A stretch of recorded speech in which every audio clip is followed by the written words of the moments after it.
Welcome to UUCC, the Unitarian Universalist Church of Canandaigua.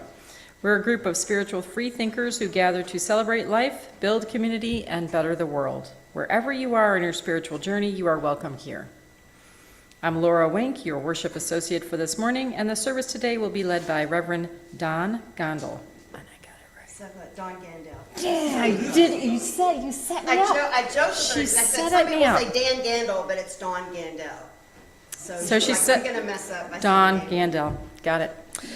Thank you to everyone on this morning's worship team, also including music by Bill Mells and Children's Church for Children 3 and Over, today by Nancy Reed and Kevin House. If this is your first visit, welcome. We invite you to sign the visitor's book in the entryway, and whether it's your first visit or your 1000th, we're glad that you came. This service is also being live streamed on our YouTube channel. We plan on continuing with hybrid worship services throughout the church year, so you can join us each week here in person, on Zoom, or later on YouTube. We have a few announcements today. If you have a joy or sorrow to share, please fill out the card on your chair. We invite you to bring those forward and put them in the basket right over there after Bill rings the chimes and begins to play. You can also come forward to drop a pebble in the water at any time if you have a joy or sorrow that you'd prefer not to share. Next week will be our second Sunday potluck after the service. We invite everyone to bring a dish to share, but even if you forget, you're welcome to stay. We always have enough. Just before we eat, we'll have our annual congregational meeting to vote on board members and a budget for next church year. Reverend Eileen is going to be leading a workshop on creative everyday worship today at 11. Please join us for dinner and a workshop tomorrow night from 6 to 8 with Dr. Carrie Graff, where she'll review the 6 lifestyle habits that are most important to your overall health and the health of the planet. You will create a personal plan for improving your lifestyle habits. This program is partially funded by the New York State Convention of Universalists. The suggested donation is $20 a person. You can register with the link in the newsletter. Please also share with your friends. We are assembling comfort bags and writing notes for Planned Parenthood for our June service Sunday. Please donate items from the list as you are able. A basket,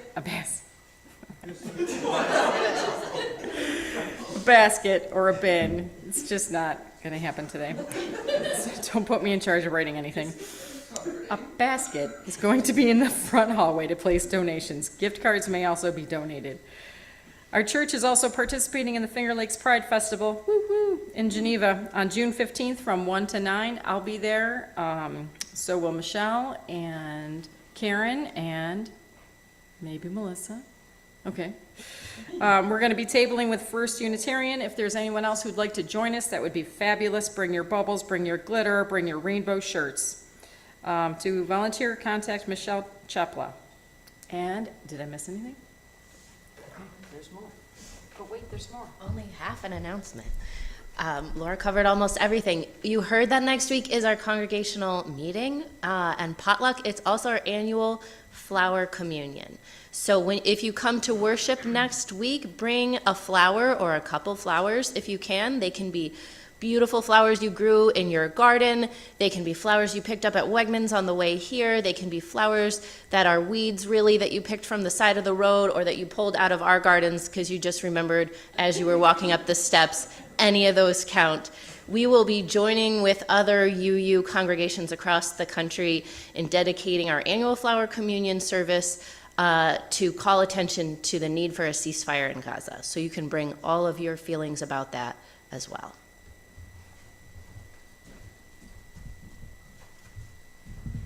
I have 2 music notes for us for today. The first is that during the offering collection, I'm going to sing the Vine and Fig Tree song, and please feel free to join in. It's 399, I think, in the hymnal, but you probably remember it from 2 weeks ago.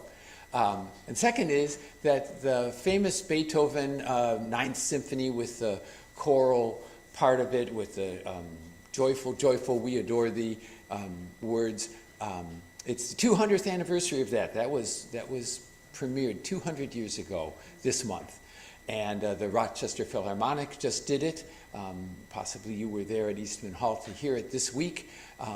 We're going to sing the hymn in the hymnal today at the end of the service, which uses the words that are in the Beethoven symphony. So usually we sing joyful, joyful, we adore thee, but those aren't the original words. They are written by Friedrich Schiller, and the translation is there. We won't sing the German words, they're in the hymnal. We'll save those for another time, but we'll sing the English ones. But the first verse really is a translation of what they're singing in the Beethoven piece. The second verse I could not corroborate as being words that they're singing in the Beethoven symphony, but they seem to flow right along with everything too. So, just a couple of music notes. Okay. As we prepare to be fully together, I remind all of us to silence our phones and devices. And we now enter a space of worship. Now is the time to bring forward joys and sorrows.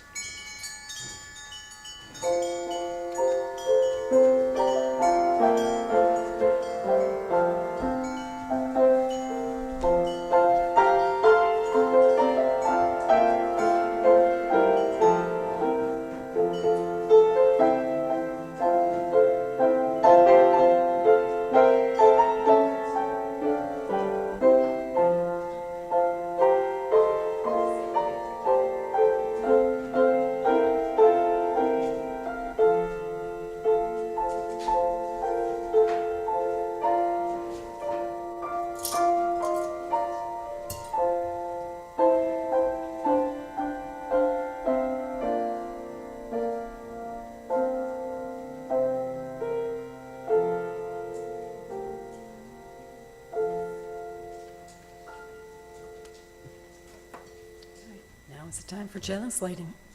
Isabel? All right, please join me in our chalice lighting words. We gather this hour as people of faith with joys and sorrows, gifts and needs. We light this beacon of hope, sign of our quest for truth and meaning in celebration of the life we share together. Good job.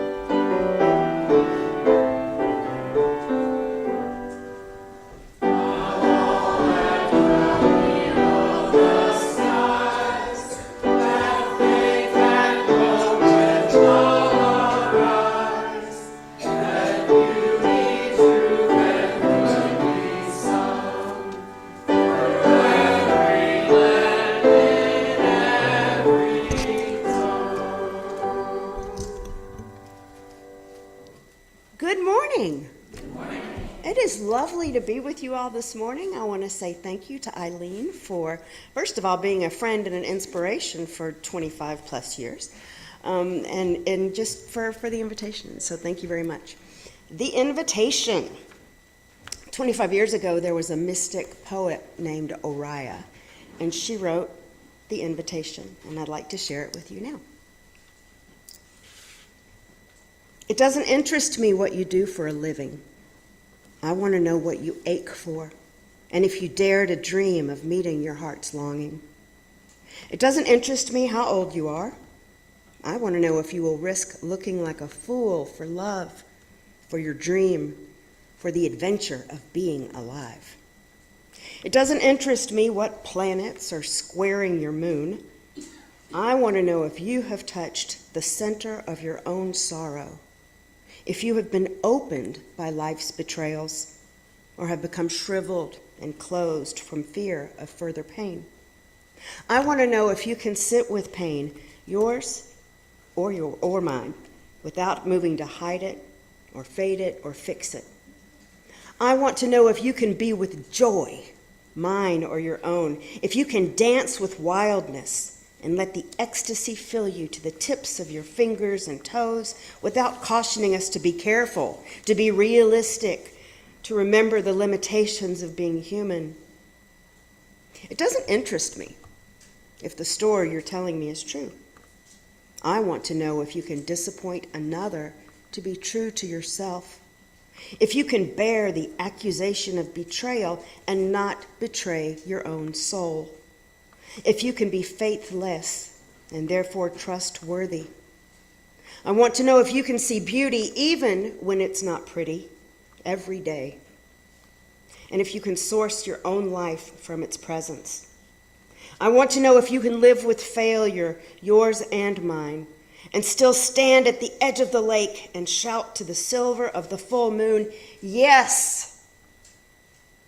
It doesn't interest me to know where you live or how much money you have. I want to know if you can get up after the night of grief and despair, weary and bruised to the bone, and do what needs to be done to feed the children. It doesn't interest me who you know or how you came to be here. I want to know if you will stand in the center of the fire with me and not shrink back. It doesn't interest me where or what or with whom you have studied. I want to know what sustains you from the inside when all else falls away. I want to know if you can be alone with yourself and if you truly like the company you keep in the empty moments. Our opening hymn today is number 65, The Sweet June Days, here on June 2nd. Please rise as you're willing and able and join us to sing.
Story time. I've been blessed to have a lot of stories in my life, not all appropriate for televised worship, but they've certainly helped develop my spiritual life. I want to tell a story today that in the retelling brings me joy, and I retell this story a lot. As people get older, we'll share stories, the same stories over again, but those are the stories usually that have shaped us. And so when you have an older, good Lord, if you have an older aunt like me or, friend or whatever, you'll hear the story again because it's been so instrumental in my life. When I was 25 years old, I'd been the first woman ever ordained on the Gulf Coast in the Southern Baptist Church, Mobile, Alabama. And I ended up moving from Mobile to New York City to be a chaplain at Memorial Sloan Kettering Cancer Center. While I was there, I was assigned to the high-risk bone marrow transplant unit, which is on the 19th floor of Sloan Kettering. There's only 7 beds, and they're all what are called laminar airflow room beds because you can't have any fresh air going in. Everything has to be screened and cleaned and everything because what's going to happen is these 7 patients are going to have their white count taken down to 0, so they have absolutely no immunity from any kind of virus or illness. And then they're going to infuse them with healthy bone marrow, hoping that that marrow will start reproducing its own healthy marrow and will get a remission, hopefully, if not a cure. So each of the rooms had plexiglass on one wall, windows on the other wall, but you couldn't walk through that door at all unless you had surgical scrub and, mask and everything on, feet covered. So it was a lot, but I could sit outside the plexiglass and chat with the patients. They had, little holes in the thing, whatever, we could talk. I get a call from the head nurse one day, and she says, Mustafa Ahmed, who was a 16-year-old patient I had from Bengal, was about to have a drug called amphotericin, and he wanted me to be there. Now, amphotericin is a drug that they nicknamed shake and bake because you get spiked fevers and chills that are just terrible, and it's a tough drug. So Mustafa was going to be getting it, and I said, of course, I'll come right now. And I went up to the 19th floor, and as I was sitting outside his room, I said, Mustafa, would you like me to call an imam? And he said, well, why would I want that? And I was like, I'm just going to throw it out there, because I'm Southern Baptist and you're Muslim. And he said, I think that God is the white source light, and religion is the prism that breaks God down. So maybe red is Christian, and orange is Buddhist, and yellow is whatever, Judaism, and this is Native American, and this is Hindu. But it's really only when we put all the colors together that we see and understand God. It changed me forever. It brings me such joy that a 16-year-old boy could change and adapt and expand my faith so that I didn't have to be ashamed anymore of being a Christian, because there are certainly times when the way that people act and the fact that they profess their Christianity makes me question mine. And this gave me permission to be my color while valuing all the other colors.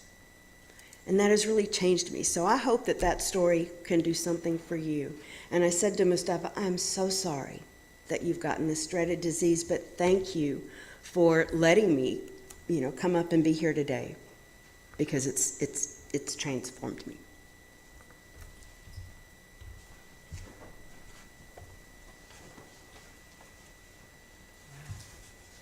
Now is the time in our service to join together in the spiritual practice of generosity. Our gifts of both time and money support our church in its work. And each week we like to spotlight a group or committee and thank them for their gift of time. This week the group is the Soul Matters leaders. Thank you so much to all the small group leaders who are keeping our adult spirituality going throughout the year. People interested in finding out more can talk to Reverend Eileen. 1/4 of our plate collection for the blooming season goes to Planned Parenthood of Central and Western New York. Planned Parenthood health centers provide a wide range of services, namely preventative care, including birth control, testing and treatment for sexually transmitted infections, and screenings for cervical and other cancers. At Planned Parenthood, their mission is to ensure all people have access to the care and resources they need to make informed decisions about their bodies, their lives, and their futures. You can give to this morning's offering by placing cash or a check in the basket or on one of the options on your screen. Please make a note that your gift is intended for today's offering. We now gratefully accept the offering.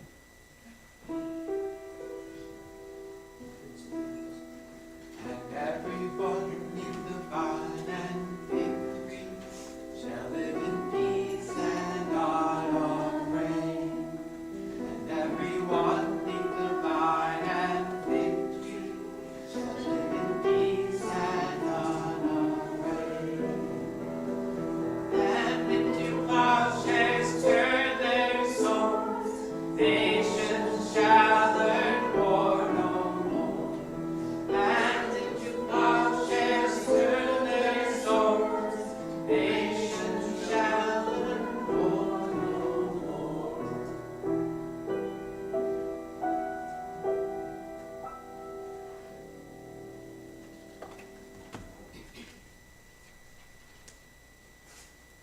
Okay, now I'm going to share joys and sorrows.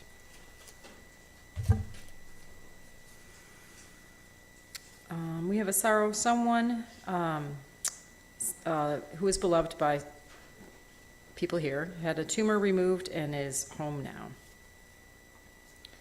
Carrie Graff says that her dog Bailey died last week after 13 wonderful years.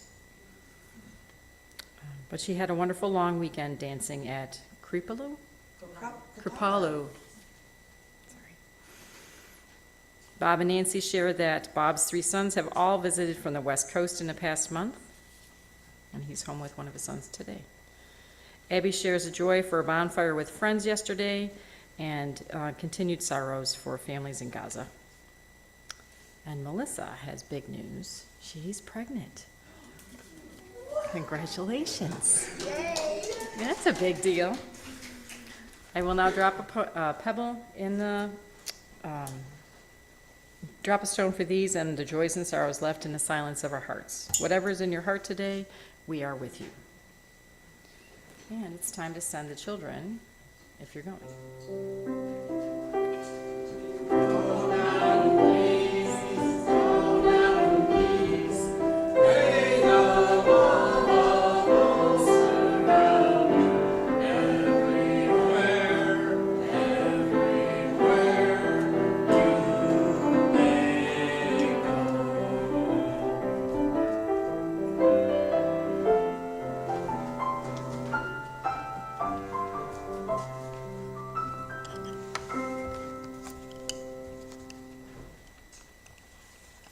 The meditation I'm using this morning is from this amazing book. Has anyone in here read this book? If you have, raise your arm. Okay, I hope you enjoyed it as much as I did. This is a great book, The Book of Joy, and it was a week of conversations between His Holiness the Dalai Lama and Archbishop Desmond Tutu, and they had a writer who came along and recorded everything and then put it together in this book. So here is a joy meditation, and it's focused on the 8 pillars of joy, which will come into this. Sit comfortably, please. You can sit in a chair with your feet on the floor, comfortably, or cross-legged if you would like. Place your hands comfortably on your legs or in your lap. Take several long breaths through your nose. As you breathe in, let your body begin to relax. As we talk about these pillars of joy, reflect on them and notice as your body relaxes even more and your heart feels lighter. If you have a problem or a challenge right now, I want you to reflect on the situation, person, or challenge that is causing you pain or suffering.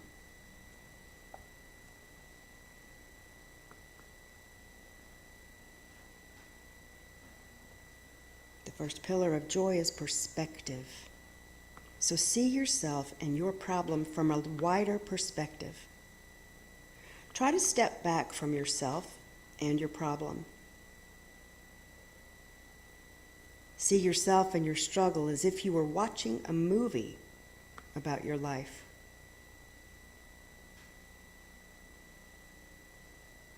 Now think about this problem from the future, from a year or a decade from now. Recognize that your problem will pass. See how your problem shrinks as you see it in the wider context of your life. The second pillar is humility.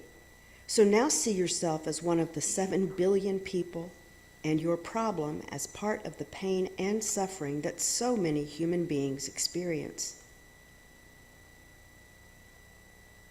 You can see your problem as part of the unfolding and interdependent drama of life on our planet, and even see yourself from space or from a God's eye perspective. See how deeply we are connected with one another. You are part of the flowering of the universe in your particular place and time. Your connection to others makes you much stronger and much more capable of solving your problem. Let yourself feel love and appreciation for all of those who have contributed to who you are and who support you in your life. The third pillar of joy is humor. Smile and see if you can chuckle at your problem, at your shortcomings, at your frailties. Try to find the humor in the situation and in your struggle. Even if it's a very grave or serious situation, there's often some humor that can be found. The human drama is often a comedy, and laughter is the saving grace. This ability to laugh allows us to accept life as it is, broken and imperfect, even as we aspire for a better life and a better world. The fourth pillar is acceptance. Accept that you are struggling, and accept that you have human limitations. Remind yourself that these painful realities do happen to us, to those we love, and in our world. Acknowledge that you cannot know all the factors that have led to this event. Accept that what has happened has already happened, and that there's nothing you can do to change the past. Now remind yourself, in order to make the most positive contribution to this situation, I must accept the reality of its existence. The fourth pillar is forgiveness. So place your hand on your heart and forgive yourself for any part you have played in creating this problem or this situation. Recognize that you are only human and that you will inevitably fall short of your aspirations. You will hurt and be hurt by others. See the shared humanity of any others who are involved and forgive them for their part and for their human limitations. Next pillar is gratitude. Think of 3 or more people or things that you're grateful for in this problem or your life right now. Can you find ways in which your problem is actually contributing to your life and growth? Are there people or things that are supporting you to face this challenge? The next pillar is compassion. So either put your hand or your heart, or place the palms of your hands together at your heart. Have compassion for yourself and how you are struggling. Remember that it takes time to grow and learn. You are not meant to be perfect. Suffering is inevitable. It's part of the fabric of life. There are going to be frustrations in any life. The goal is to use them as something positive. Feel the light of loving kindness shining from your heart throughout your body. Now send that compassion to your loved ones, to anyone you are struggling with, and out to all who are in need of love and compassion. And our last pillar is generosity. Feel the deep generosity that is in your heart. Imagine yourself radiating this generosity of the Spirit to all around you. How can you give your gifts? How can you transform your problem into an opportunity to give to others? When we give joy to others, we experience true joy ourselves.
Let the words of my mouth and the meditations of all of our hearts be acceptable in your sight, O God, our strength and our Redeemer.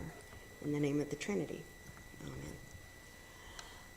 Sermon time. No pressure here. It was like when I got the order of service from Eileen, I was like, so a reflection and a meditation and opening words and a sermon. Well, we'll just kind of see how that goes. I love it. Every church that I get to go and supply in is a little bit different.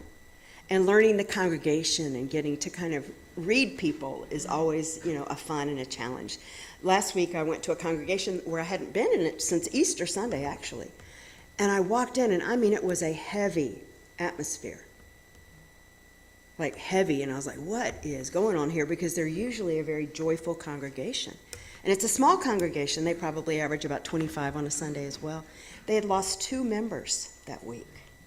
And in a small congregation, that's a big, big hit. But they were still able to come together, even in their sorrow, because coming together gave them joy. And that was that's an important part of healing, is finding joy in the midst of the pain. I've learned a little bit about this. March 4th, 2021, my husband was coming out of, he had had a surgery, and he suffered a complication following surgery. And I got a call at 10:30 at night that I needed to come back to the hospital. David had been an attending physician there for 38 years. He was an OBGYN. So your support of Planned Parenthood means the world to me. And David was very active in Planned Parenthood as well. But to get that phone call and to find out that David indeed had suffered a catastrophic event and he was already brain dead. And then it was the matter of getting the kids there and, just going through the motions of death and learning a whole lot of stuff I'd never had to learn because David kind of took care of everything. We'd been together for about 25 years. So it's, this was a new reality. I had to sell the big house that we had and find a townhouse and move into that. Just a lot of changes, in our lives. And I needed something new to bring me joy. Growing up in the South, cooking has always been a big thing, and I've enjoyed cooking, but I'd kind of gotten away from it. And so I thought, I want to get back into cooking. I want to learn how to do something really, really well. And whenever you start to learn something new, it is frustrating at the beginning. It is so frustrating. My teacher, and somebody that Eileen's heard a lot of, Baron Baptiste, is a yoga teacher, and he said very, very true words, you have to suck before you shine.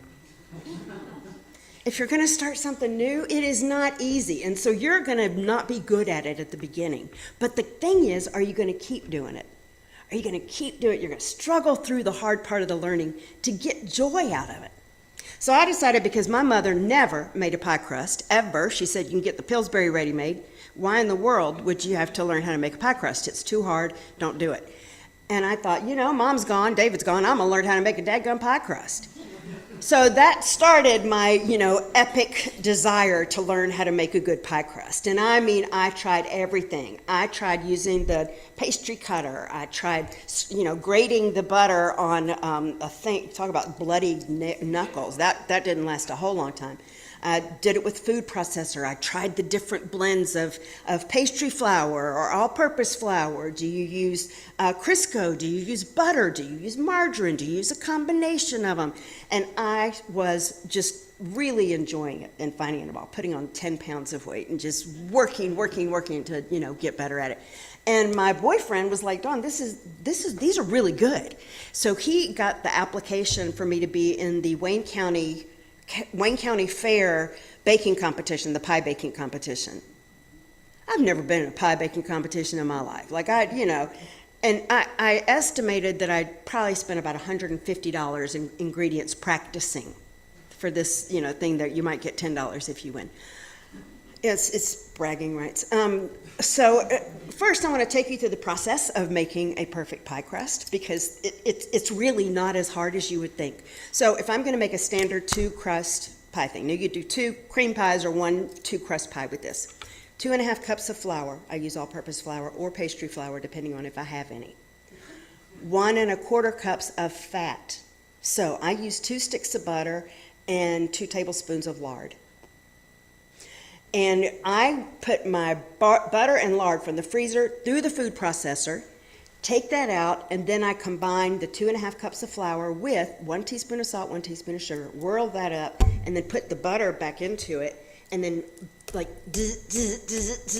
on the food processor until it's come together, like not in a ball, but just like that. It looks like like pie, not pie crust, of course it's gonna be pie crust, but it looks like pre-pie crust. And then I dump, yes, thank you.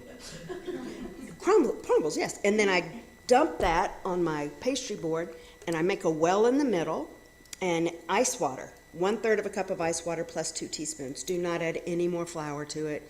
You're gonna start working that with your fingers, and then working it more and more, and then eventually, the heat from your fingers, since the ice water immediately congeals the butter a little bit, so you're gonna have those nice laminated crust, right? So you start bringing it until the heat from your hands just starts to turn it into this supple, really cool thing, and you can't handle it too much, but get your good roller and roll out your bottom crust. And I think that one of the keys is blind baking your pie crust if you're going to have a double crust pie. I think you agree. So for my double crust pie, after I've got the bottom in, I get a fork and I do all the dockings in it, and then I get a piece of parchment paper, I crumble it up so you kind of break the adhesion in it, and then put that inside of that pie crust, bake, preheat your oven to 400 degrees, and then put in black-eyed peas, pie weights, whatever you've got. Bake that for anywhere, depending on your oven, 12 to 17 minutes. Then take it out, take out the stuffing, and then put in your combination fruits or whatever you're going to do. I purposely like strawberry rhubarb, and I grow rhubarb in my yard, and those are fun pies to make. So I decided I would go ahead and enter the strawberry rhubarb pie into the Wayne County pie baking competition. And because of COVID, they hadn't had the Wayne County Fair for either 2 or 3 years. So there were a lot of people that were excited to be in the pie baking competition, and there was a line of like 26 people with boxes. I thought, this is a waste of time, but okay. So I, stood in the line, and I mean, some of these pies were just gorgeous. And there was 3 generations of women in one family that did pies. I mean, and they all, a lot of them knew each other, from years past, and I was like ugh. So, to make a long story short, I took first place in the Wayne County pie baking competition. I could not believe it, and I bounced all the way from down in the things to the stage when they said that you'd won, and this woman said, "You're not from here, are you?" I was, no, and I was so excited. And I said, "Boy, your enthusiasm is something, isn't it?" I mean, there were some people really not happy that I had, won this pie baking competition, but it didn't matter. I mean, I had so much joy; it was unbelievable. Now, this past year, of course, I entered again, didn't even take any ribbon, not even, they'd give ribbons for 1st through 6th place. So I was like, oh my gosh, that must have been a fluke. But Anthony had gone on, he had gotten applications for the New York State Fair and for Niagara County, because you don't have to be a resident of Niagara County to enter those. I ended up winning 5 ribbons from those other 2 competitions. So this year, I'm excited, and I'm going to do even more. The thing about it is, I had decided the first year it didn't matter whether or not I won, because I had learned how to make a fantastic pie crust and a great pie. So that has brought me such joy. Like, I can put together a pie for pretty much anybody now. I know they're going to like it. It's going to be a good pie. And so then I decided, let's go with sourdough bread. Oh, we'll have to preach on that next time. It's like having an infant in the house again with feeding the starter and learning it. But again, my goal is to learn how to make a beautiful loaf of sourdough bread. And it's going to take a long time to learn. And in the meantime, I've got to get bigger and bigger clothes. But I love doing it. So feeding people, giving them something that they actually put into their bodies, like that is such a holy experience for me. And it brings me immense joy. So whatever your thing is, if it's gardening, if it's taking care of kids, if it's tinkering around in a work, whatever brings you joy, do it, and then share your joy with others. Amen? Amen.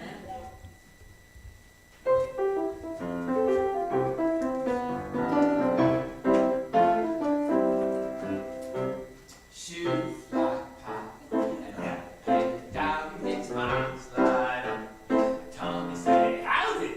Shoes like pie, and have a head down, I never get enough of that wonderful stuff.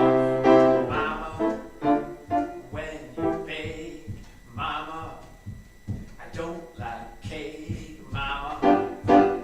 When they go to the oven and make some ever-loving shoe flower pie. And apple dowdy make my eyes light up, and my tongue is saying, howdy, shoe flower pie. And apple dowdy, I never get enough of that wonderful stuff.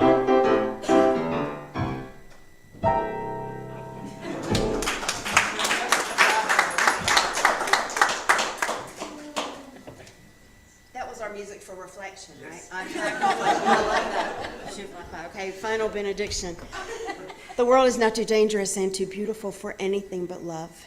May your eyes be so blessed you see the divine in everyone, your ears so you hear the cries of the poor, your feet so you can go to those who need you, your hands so that everything you give and everything you receive is a sacrament. And may your hearts be so opened, so set on fire that your love changes everything. And the blessing of God Almighty, Creator, Redeemer, Sustainer, be upon you and remain with you this day and forever. Amen. Our closing hymn today, 327, Joy, thou goddess, fair, immortal, offspring of Elysium. Different than Shoot My Fire.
Please join me in our words for extinguishing the chalice. We extinguish this flame, but not the light of truth, the warmth of community, or the fire of commitment. These we carry in our hearts until we are together again.